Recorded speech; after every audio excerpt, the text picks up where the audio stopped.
Hi, this is Rabbi Orlofsky with a question and answer series wherein we try to give some short answers to complicated questions. And in general, I don't answer halachic questions. I answer hashkafic questions. I used to write for a website where I would answer hashkafic questions, and there was another rabbi who would answer halachic questions. And one time a girl sent in a halachic question, and he wrote to the moderator, I think this is really for Rabbi Orlofsky because this is more of a hashkafic question. And I wrote back, tell me what the halacha is and I'll explain to you why. So this is really a halachic question, but I'm going to take a stab at it. How does it work with babysitting different genders? My oldest is a 9-year-old boy, and he has expressed discomfort with having high school girls coming to babysit. At what age should we consider a different arrangement, and what would that look like?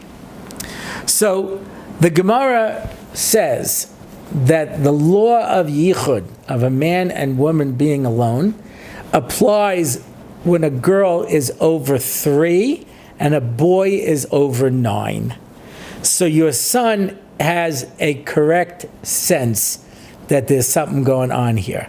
Having said that, it's a problem of yichud, so there are ways around that.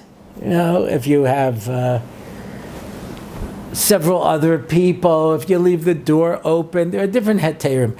That's already halachic. To speak to a real rabbi, you know, I always say, I got a yora, where basically you learn kashrus and get your smicha. So when people they'd bring me their tefillin and they say, is this kosher? I said, I don't know, drop it in a pot of chicken soup and I'll tell you what to do with it, you know. Someone shows me the esrog. I said, well, drop it in a pot of chicken soup and I'll tell you what the din is, you know. So I'm something of a specialist there. I work with kashrus questions. And that's why every now and then someone calls me up with a kashrus question. I was like, wow, so exciting. I know this one.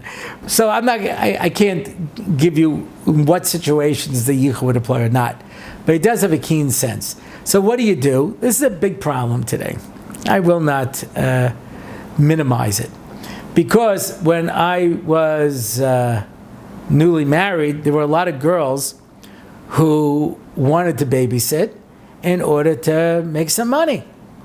But kids today, and I'm generalizing, don't need money as much. Their parents give them more or less whatever they want. I mean, my brothers used to go out and rake leaves and cut grass and shovel snow to be able to get spending money. My father didn't have money to give them, you know.